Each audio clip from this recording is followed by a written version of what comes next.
again to the last in this series of brand designs here with myself, James Davey, and also Nathan Lomax as per usual. Good morning, Nathan. Morning, James. How you doing? Yeah, pretty good, not too bad. And today it's a great pleasure to welcome aboard James Marshall from Wilby's Bespoke, who I know reasonably well, I think now, but I can safely say those trophies in the background that we're seeing here on screen, James, are they all yours? Good morning. Thanks, guys. Really appreciate you inviting me to come on to this. I would love to say all those trophies are mine, but I'm currently working out of the Yacht Club in Salcombe, where we are, as a team, we've booked this room out to really hammer out all of our web development work. So we front load it this side of the year. So yes, those are not all my trophies, and this is my current view. So for those of you listening on podcast, unfortunately for us on video, we're seeing a beautiful view of Salcombe Harbour. So we're not jealous at all. But you know, tell us a little bit around Wilby's Bespoke and why Salcombe? Because you're based literally on the water's edge down there, aren't you? Yes, we are. So Wilby's Bespoke, we've been going for about just over 5 years. Both Will, my business partner, Will is in Wilby's, and myself, we both gravitated back to this part of the world. We grew up here, spending our summers here, and myself, well over 15 years ago, and for Will, probably over 20 years ago, just decided to make this place our home.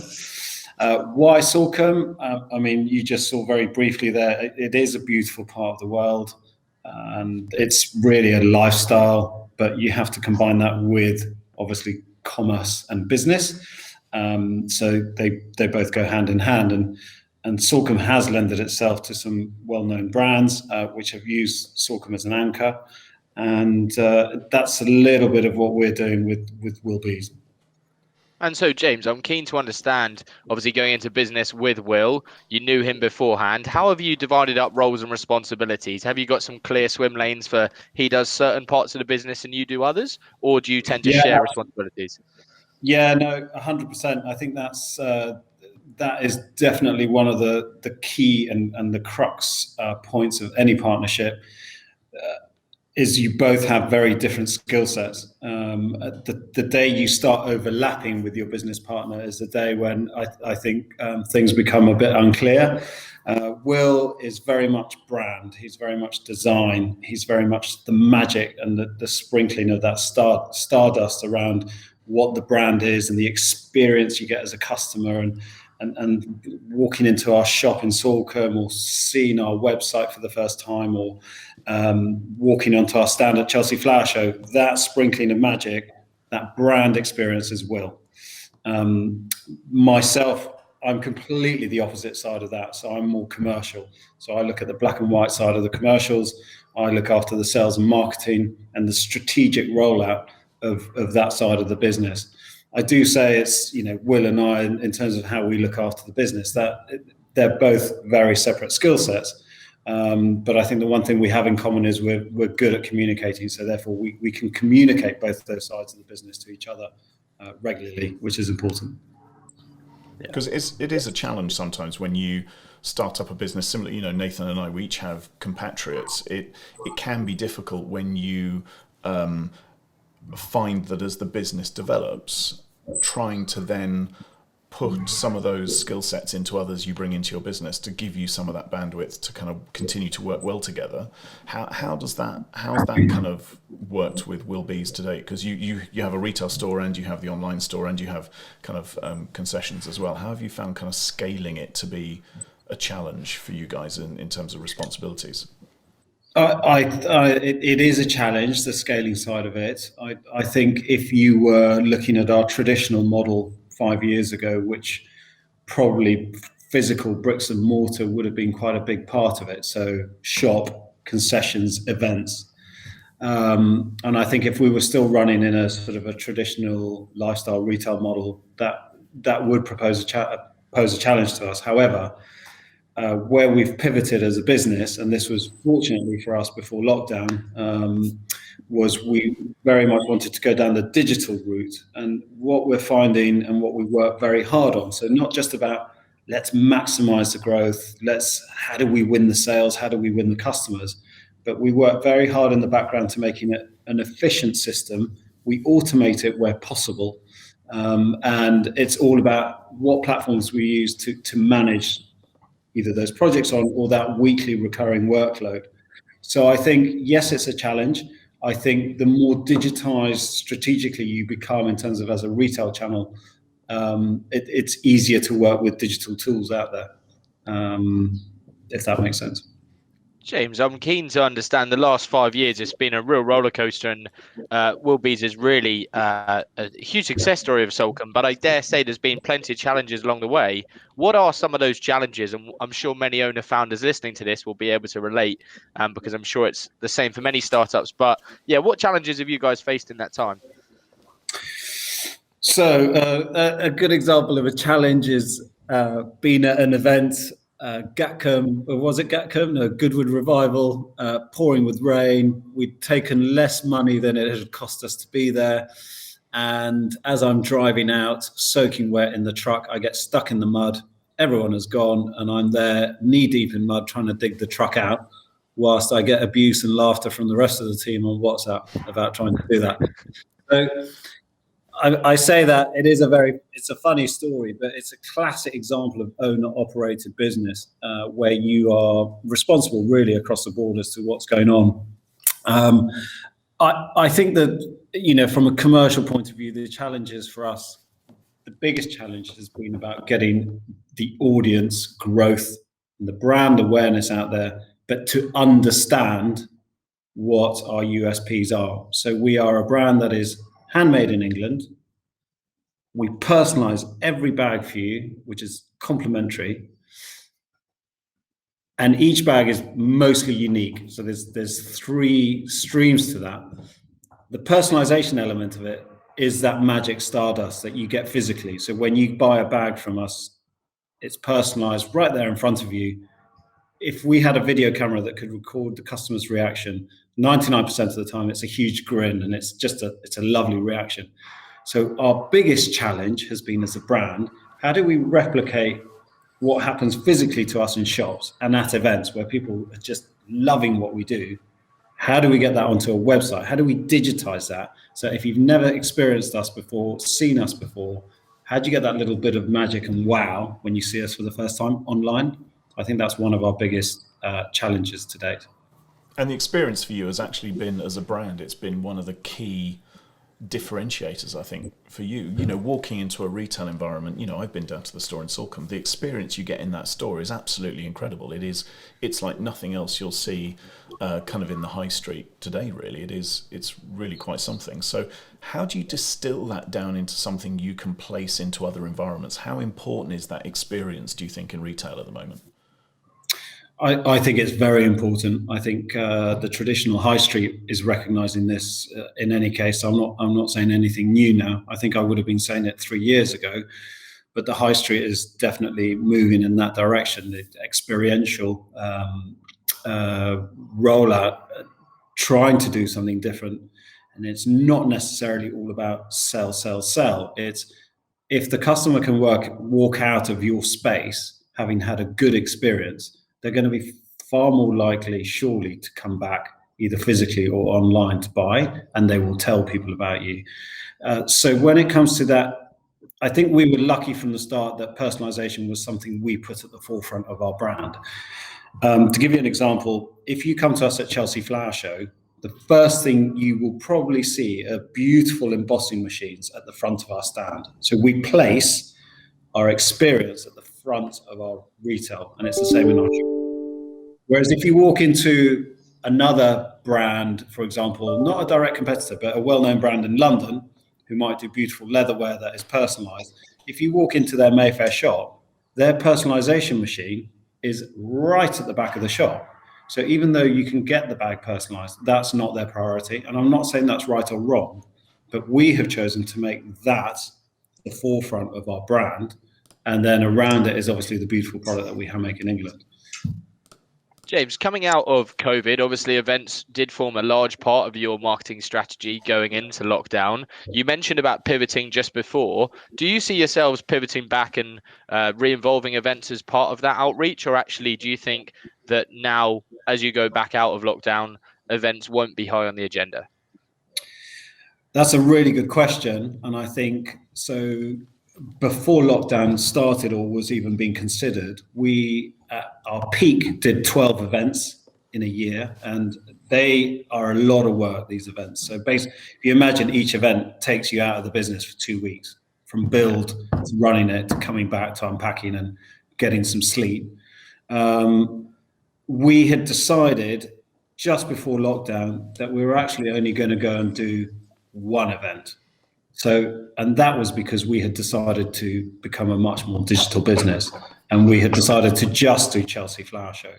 There are some very good events out there that we love, and we love the people that organize them, and you become part of a family. So it was a very tough decision to make, but we did that because we felt where we'd reached to as a brand and the audience we had won, thanks to the events that we used to do, we now wanted to maximize using our digital work and improving our digital experience to and our website and our offering. So I don't think we were planning to come back to events too soon. However, we do get opportunities come up. So these concessions that James, you mentioned earlier, we have shops that really wanted to have our brand in their shop. So we do have 3 concessions out there where they have our machines and they personalize our bags there and then for the customer. So and they play a part to building brand awareness, and there's a bit of commercial input on it. Would we consider more events down the track? I think if we had unlimited budget and we could employ a team that could go and do it and it didn't impact on our core business, we would do it all day long, because it is a very, very strong marketing tool to be at the coalface talking to your customers and winning customers. But right now, we've got a good 18 months at least of working really hard on digital before we start looking up again at events. Yeah. Because it's all about picking that right event, isn't it, for that customer base? When you know that customer and where you want to get to, the great thing about some of those events is, you know, we're doing it with one of our other clients is a greenhouse manufacturer, and ultimately they go to all the kind of the RHS shows because they're just then surrounded by the perfect customer to buy the product in that space, and they're kind of there for the whole day. They'll see you 3 or 4 times. How much trust do you have to place into, you're talking about bringing a team in, how much trust do you think you have to place in that team, and how do you get to that point of being able to trust a team that you can effectively step back from being that close to that event and going, this is my business, this is everything we are being pushed to the perfect customer? Because that's quite a jump, isn't it? That is a massive jump, and I think if I knew the answer to that question, we'd be doing it straight away. And I think any owner operated business where you have a separate team out there at the coalface talking to your customers, as an owner operator, that's very hard to let go of. And 50% of the time, with the best will in the world, whoever that team is, they will not be communicating the brand like you would.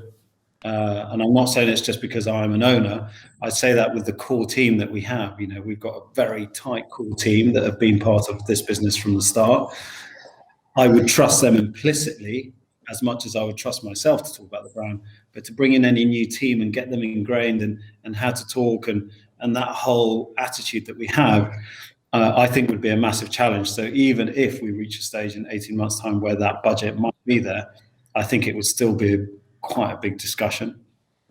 We've talked a little bit about events in this episode, and it's a huge opportunity for many retailers. However, James, have there been any other marketing tools or tactics that you guys have rolled out that have been hugely successful and fundamental to your growth? I think if you could look at, so from an awareness campaign, so top of funnel marketing work, I think for us, social media has been very strong. I think Instagram, if you get it right, you can, and you're prepared to put the time in, you can find some great collaborations, primarily with influencers, but also with other brands, where just by swapping product and offering product up, you can get some very good awareness campaigns out there, which serve various purposes. One is the general brand awareness. Two is the follower growth, so basically your database growth on social, and three is the customer engagement. And as you work on all those three sides of things, it's hard to measure immediately. So if you're looking at ROI, it's like, yeah, great, we've won 1,000 new followers in 3 days.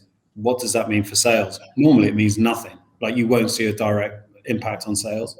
However, what we're seeing is, as our social media awareness grows, as our followers grow, there is definitely a direct correlation with website traffic.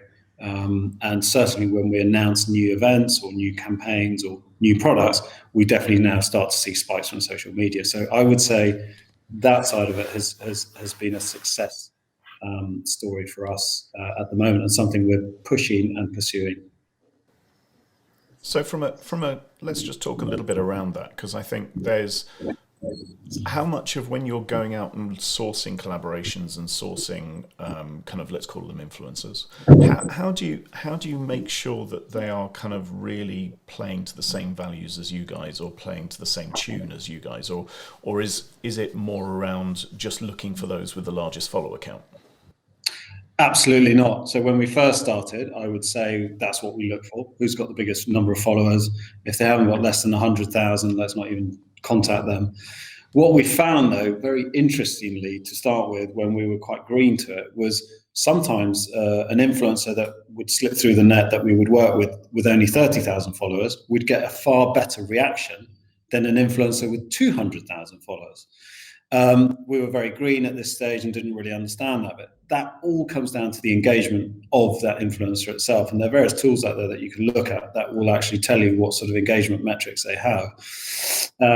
You get to learn you can quite quickly see which influencers are out there purely for the product and trying to swap product for what they're trying to talk about. And if they have a high frequency of competitions and giveaways, then actually we thought to start with that was good, but we're now shying away from that. The ones we feel we get the most engagement with now and results from it are the influencers who talk to their own followers and talk to their customers. And it's not necessarily about promotional giveaways, it's just about the trust that their followers have in them. So if their followers are seeing useful posts on a regular basis that they want to engage with, and then suddenly they see our brand on it, even if it's not a competition, we are now finding those posts get us more traffic.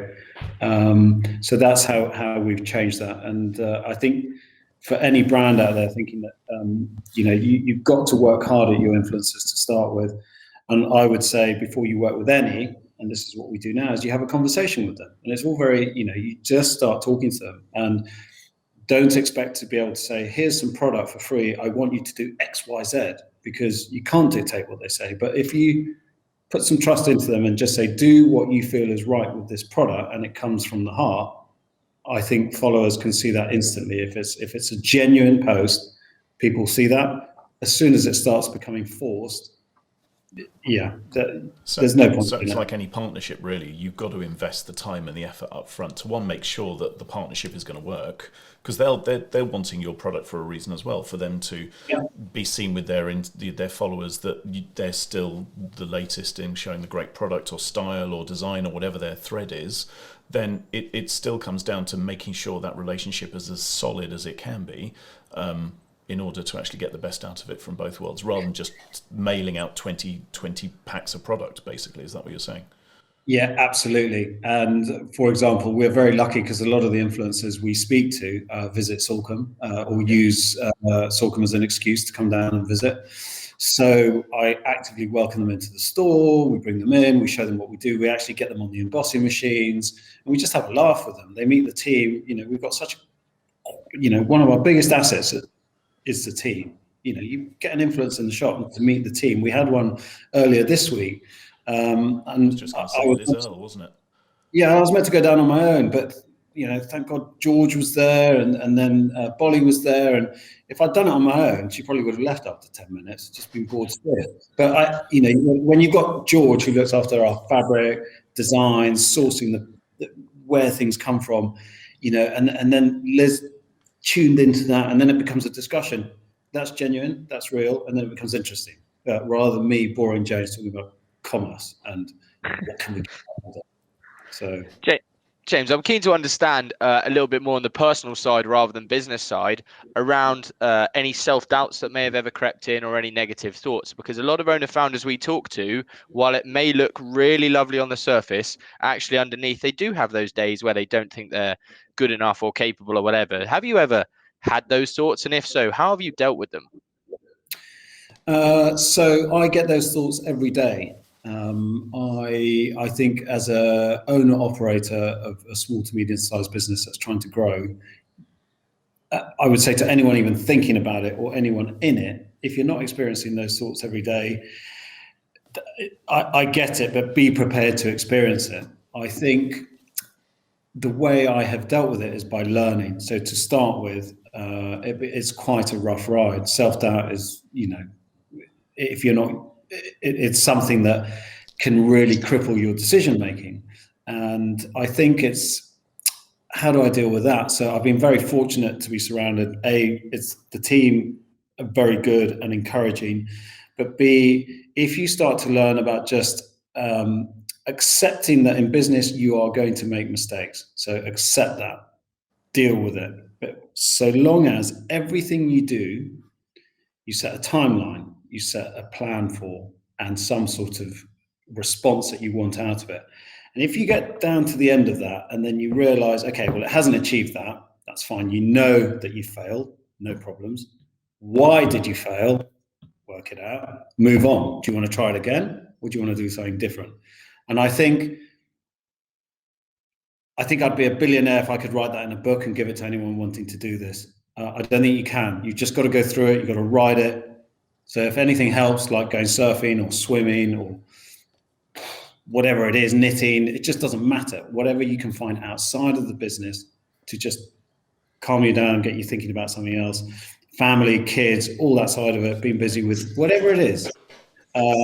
That's, I suppose, my get out of it. I was going to say, and you managed to switch off, because again, a lot of owner founders may have kids, and actually even there, they can't always be present in the moment because they can't help but think about work or what's going to happen tomorrow or what's happened that day. Have you managed to get that balance between, it's now this cutoff point, I can enjoy time at home with family, with friends, etc.?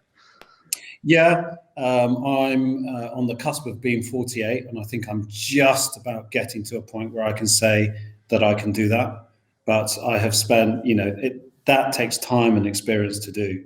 And I think my business partner, as a good example, he is very strong at just, if there's a big error or a mistake, actually it's just, just laugh at yourself. Just have a good laugh at yourself. And it's like, yeah, okay, I've made an error. This is wrong. But so long as you put some steps into place as to what goes on, try not to take it too seriously. And absolutely, when you are back home, if there's a way that you can cut that out of your mind, it's not always easy, but if you can, what always happens is the next day you are far more refreshed and far better equipped to deal with the next day than if you think about it all night. Because you're not going to achieve anything about thinking about it all night. We all know that, but we all still do it. And does surfing do that for you? Is that your kind of open water, get out there, kind of on the boat, on the board? Is that your kind of disappearing act? Yeah, that is I would weave into that my kids and my family, who luckily are very much part of that. The ocean, 100%. But equally on the rugby pitch, my daughter plays great rugby at the local club. Watching her, at training on a Friday night, love it. So I would say, yeah, the ocean, salt water for me personally is my medicine.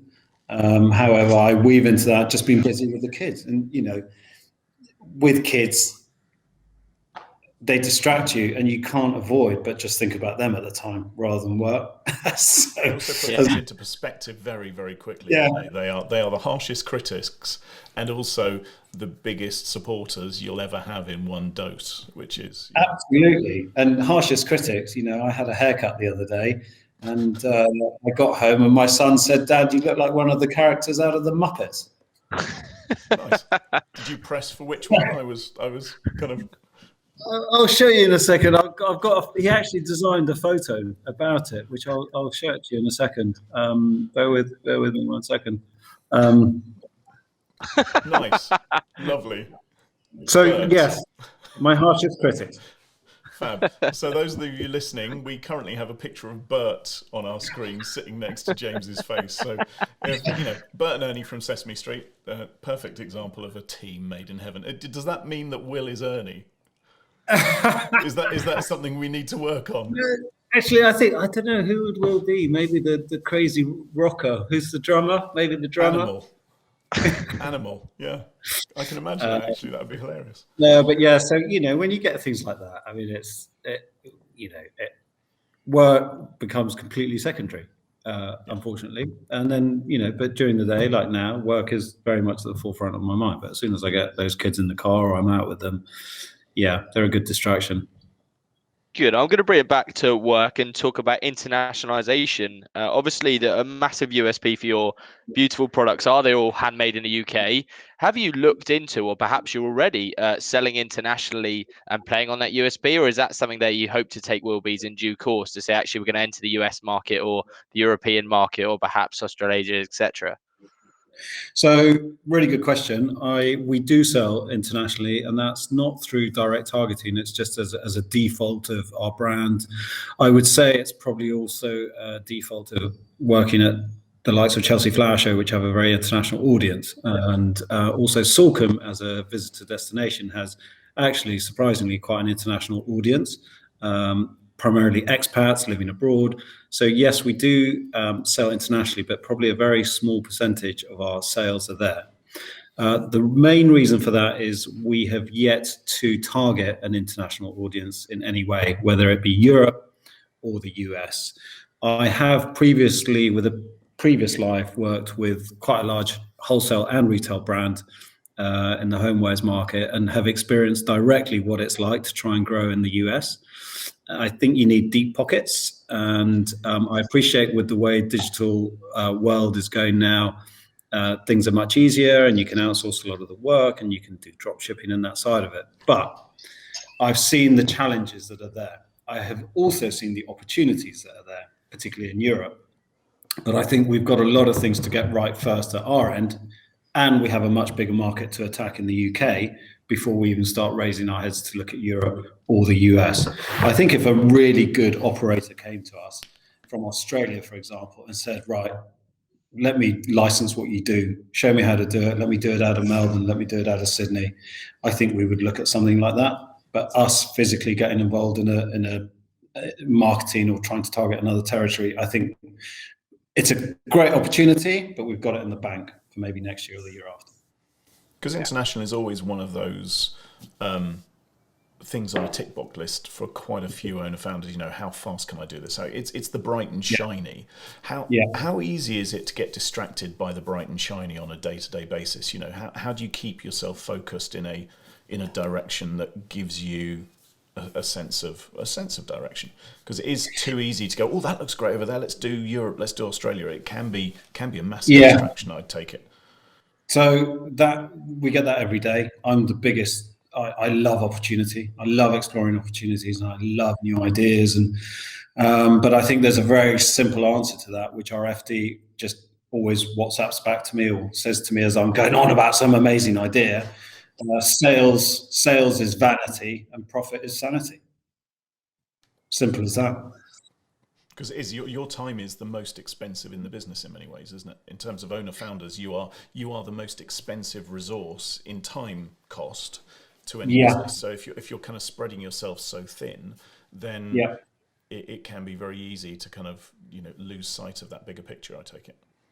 Yeah, absolutely. And I think we have a lot more to work on our current platform and setup to improve before we start looking at other ideas. So what we've done at the start of the year is we came up with a plan called Stop, Start and Continue. So you put in stop what you're going to stop from the year before, continue and start, and then review it every 3 months. So we check ourselves every week, we go through it. So if we're trying to do something outside of it, we're like, what? we then have a record of what we agreed that we were going to try and do this year. So we have plenty of things to do that if we execute well and do it right, that's going to give us the best opportunity to hit our sales this year, 100%. Yeah. So I think you've got to be as regimented as possible and just stick to your guns. Yeah, I think the big thing there is around patience as well, right? That actually, okay, there's new shiny opportunity over here, or perhaps a shortcut to get there. I think it's been impressive on the Wilby's journey, the fact that you guys have surrounded yourself with people that have been able to be there, seen it, done it, or at least help.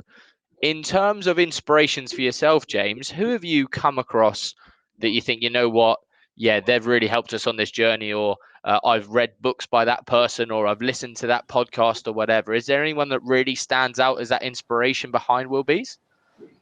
So on a personal level, I learned huge amounts from my proper first corporate boss in my olden days, a chap called Gareth Flynn. It was really more about his diligence and attitude to work and hard work and patience, because yes, you make mistakes, but if you continue working on something that has a commercial foundation, you will get there.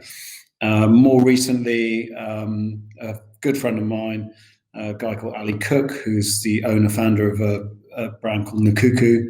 Absolutely. I learned a lot from him too. And that was about making hard decisions, and how, sometimes where, it looks like you're backing down, just make the call, even if it feels like, you've agreed something already, but actually you're going to go the other way. Making hard decisions. So I would say, from an external perspective, I'd say them. And then, JD, not just because you're in on this call, Mr. James Davey, but, you've been a big part of our digital journey. And we pivoted to digital before lockdown because of James Davey. I got to know you through Jules and through our connections with Jules at events. Then I met you in London several times before we even started talking about things. But, a big part of pivoting, JD, as you know, was part of your influence. So there we are. I think that the great thing I see from Wilby's, having spent time with you in it and outside of it in many ways, is the constant strive for, I'll call it perfection in product, because ultimately there's this underlying principle in Will's mind, isn't there, around how without good product the rest can't happen. And how much do you think that's, I'm not going to ask the question, how much do you think that's been part of your success, because it is part of the values and the thread of what you are, but do you feel as though there are some brands who almost sacrifice quality for volume? 100%. And I think that's, it has its place in commerce, volume, and if you're not too worried about the frequency, repeat purchase of your customers and the trust that they put into you. So, but I think regardless of what anyone else is doing out there, we are very, very specific and focused on what we want to deliver. And as you've just said, James, quality of product for us and the experience of receiving that product is one of our main ambitions and what we keep striving to improve. Purely because we believe that's, it's ingrained in handmaking in England is quality product. Handmade in England means quality product. So regardless of what we want to do, it's quality product.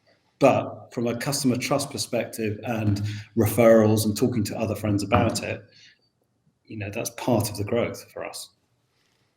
James, if you could roll the clocks back 5 years to when all this started, knowing what you know now, is there anything you would have changed or anything you would have done significantly differently?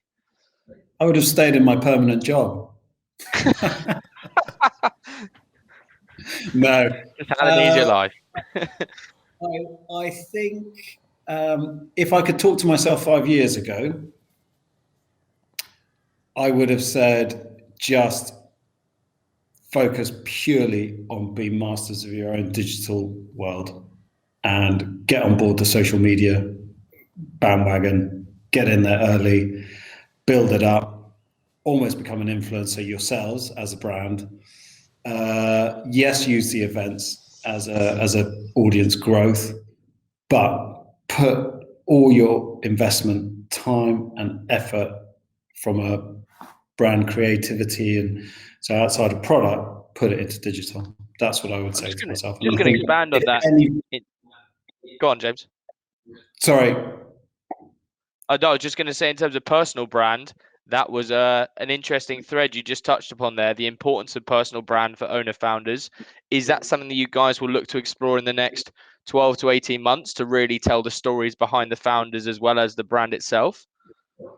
Yeah, I think if you looked at the whiteboard of the work we're currently doing at the moment, part of our digital work on social media is talking more about Will, and because he is the creativity and the story behind the brand. So it's talking more about him day to day, even right down to the point, one of the points is barbecue. He often will have a barbecue off the back of his boat, tucked up the estuary with his family.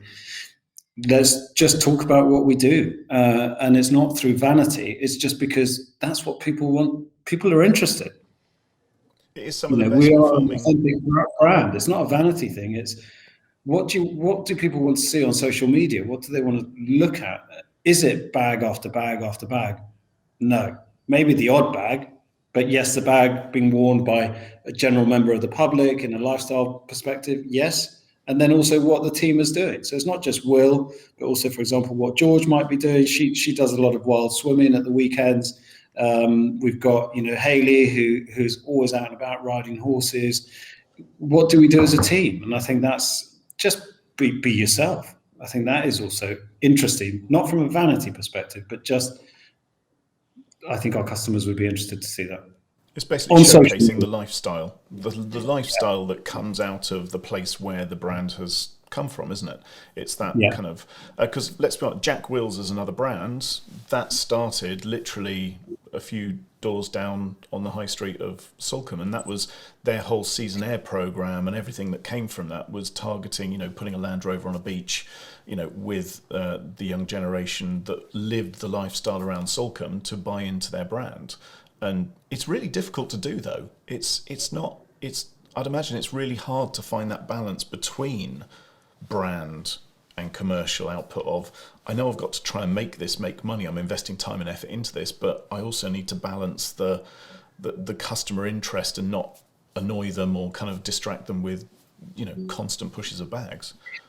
Yes, 100%. And what I'm talking about is more the social media channels, so not paid, but just a general social media discussion, which I believe is a part of what we talk about, but probably quite a small part of what our customer sees. So if you look at our website, you will now, it is always product, but it might be product in a lifestyle context with Salcombe in the back or on a model. What we're not going to be doing on our homepage is having a photo of me or Will or George or whoever doing their swimming and stuff. So what I'm talking about is, from a social media perspective, just about that has its place. But if you look at our website from a mobile phone or from a desktop, it's actually quite commercial. It's product. So I think there's in many ways, isn't it? It's the till in your store. Yeah. Whereas where I'm talking about, a barbecue, that's a social media piece, and it might be a photo at the bottom of an email, but it's not going to be the main discussion point to our customers. Chaps, we could talk all day about Wilby's and the story and everything else, and I'm conscious of time, but final question from myself, James, is just a little bit of a sneak peek into what Wilby's looks like in the next 12 to 18 months without giving away too much secret sauce. What's going to happen? What are the plans? So we have a collaboration that we started towards the end of last year with the ex-head of Liberty Fabric Designs. We got to know her very well at Chelsea Flower Show several years ago. She's called Emma Morstan. If you know your Liberty fabrics, she's probably designed it. So any of the iconic fabric. What we're doing with her is we've done a project where she has visited this part of the world and hand painted local flowers and local bees, which are native to our local area. And we have made fabrics out of them, and subsequently we've made bags out of them, and we are going to be making other products with. We dipped our toe into that market towards the end of last year, and it's rapidly become one of our best sellers. It's also links us to conservation. So we're part of the Bumblebee Conservation Trust, which is where we're trying to weave into what we do a genuine, authentic part of not just trying to make money, but trying to be in the community. And we're now rolling out with Emma quite a big range of fabrics, not necessarily all floral. Some might just be about bees, or some might be just about flowers. And the different products they might sit on might not just be bags, but we could be looking at homewares and that side of it. So that's a big part of, from a product perspective, what we're looking to roll out. And we feel very lucky with that collaboration that we have with, someone with the pedigree like Emma. Equally, at the same time, we're working really hard on our website to deliver the best customer experience and to get you to understand our brand as quickly as possible. So I think there's a combination of product development, sort of unique, exclusive to us, our own designs, and then also at the same time backing that up with a really solid digital offering. That's what we're working on. Fantastic. And so for talking about the collaboration, we always like to ask an owner, founder and a brand in terms of what their perfect collaboration would be. Emma Morstan is an incredible collaboration, but if on a hit list of Tom Cruise to Nathan and James Davey, for example, on a scale of collaborations, be careful what you answer here, James. Yeah, be very careful. Who would be the perfect either celebrity or brand endorsement or collaborator for Wilby's Bespoke, do you think? So that's a really good question, and you're asking completely the wrong guy. But from a commerce brand perspective, I would say the likes of the RHS for me would be right now very topical and great organization to work with. I think there would be so many other ideas out there, but I think right now a good example, a good brand association would be the RHS. A, because of the customer base they have, B, because of what they do, but C, because of the trust that automatically would bring to any customer coming to us. So the RHS is definitely an organization that we are speaking to at the moment, and would be a good top of the list target. That's amazing. James, thank you so much for your time today on brand designs. There are two last things I want to do. One is I want to give a shout out to Wilby's Bespoke. So if you haven't seen the brand, visit online wilbysbespoke.com or follow them on Instagram, which is literally just at Wilby's Bespoke. And the last thing is that, James, you don't often want to talk about it or do talk about it, but James is an active member of the RNLI support team that volunteer and go out and kind of literally rescue people from peril, I would say. So the last piece is, in the time of the lockdown, it's been very difficult for charities to get support over this time. So I'd just like to throw a shout out to the RNLI. So if you are listening to the podcast, please feel free to go and support what they do in any shape or form you can, because it's an incredibly important organisation, especially if you live by the coast or have anything to do with the ocean or water. So James, thank you so much for your time. It's been a great pleasure as usual, and we look forward to catching up with you soon. Yeah, thank you. Really lovely to speak to both of you. Thank you very much for giving me the opportunity, and look forward to catching up soon. Take care. Cheers, James. Thanks. Cheers, mate. Guys, bye-bye.